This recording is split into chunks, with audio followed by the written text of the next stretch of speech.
تو یہ جو آپ نے ذرائع ابلاغ پہ یا ٹی وی چینلز پہ آپ دیکھ رہے ہیں، یہ ڈاکوؤں کا ذکر، لا لیسنس اور یہ وارداتوں کا بڑھتا ہوا، یہ اس کی یہ وجوہات میں سے بہت ساری وجوہات جو میں نے بیان کی ہیں، کچھ میں ابھی آپ کو مزید بتانے جا رہا ہوں۔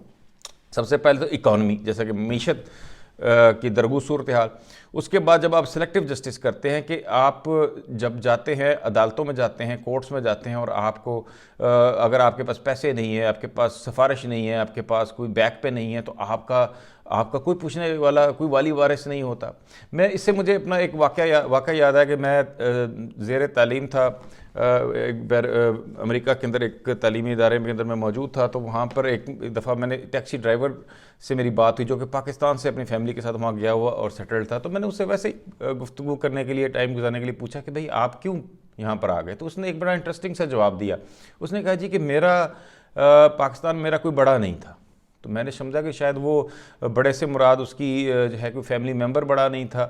تو میں نے اس پہ وضاحت طلب کی، تو اس نے بتایا جی کہ میرا کوئی چاچا ماما تایا کوئی بیوروکریٹ نہیں تھا، کوئی جرنیل نہیں تھا، کوئی بڑا M N A M P A نہیں تھا، کوئی اس طرح کی سیٹ پر نہیں تھا، تو میں کیا کرتا ہوں؟ تو میرے لیے تو انصاف لینا یا اپنے بنیادی حقوق لینا بھی ناممکن تھا۔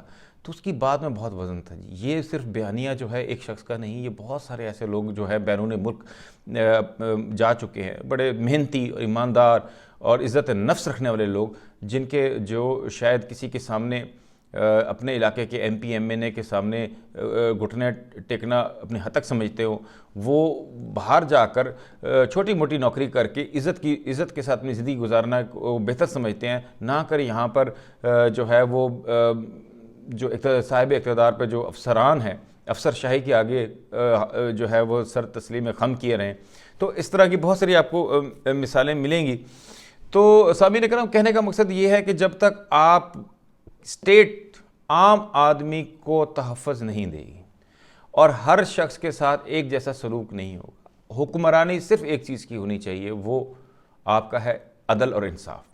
جب تک رول آف لا نہیں ہوگا اس ملک کے اندر، تب تک آپ کے ملک کے اندر کبھی بھی لوگوں کو ترقی کے مواقع برابر نہیں مل سکتے۔ اور جس کے ساتھ حضرت علی کا بڑا اچھا زبردست قول ہے جی اس بارے میں، کہ جب بھی آپ کسی کو عیاشی کرتے دیکھیں تو سمجھ لیں کہ کسی کے ساتھ ظلم بھی ہو رہا ہے۔ تو یقیناً ہمارے معاشرے میں آپ دیکھ لیجئے کہ کون سے ایسے طبقات ہیں، کون سے ایسے حلقے ہیں، کون سے ایسے لوگ ہیں جن کی دولت کے انبار در انبار لگے جا رہے ہیں، جن کی جائیدادیں بنتی جا رہی ہیں، جو بیرون ملک جزیرے اور پراپرٹیز بنائے جا رہے ہیں اور بڑی پرتعیش زندگی گزار رہے ہیں، اور دوسری طرف آپ دیکھ لیں کہ ہمارے ملک کے کیا حالات ہیں، لوگ فاقے کر رہے ہیں۔ ابھی آج کی خبر ہے کہ میری نظر سے گزری کہ ایک کانسٹیبل نے اپنی تنخواہ نہ ملنے، شاید کہا جاتا ہے کہ مبینہ طور پہ کہ اس کی تنخواہ روک دی گئی تھی کسی وجہ سے، تو وہ نہ ملنے کی وجہ سے اس نے خودکشی کر لی۔ اور اس طرح کے خوفناک واقع ہونا کوئی نئی بات نہیں ہے جی۔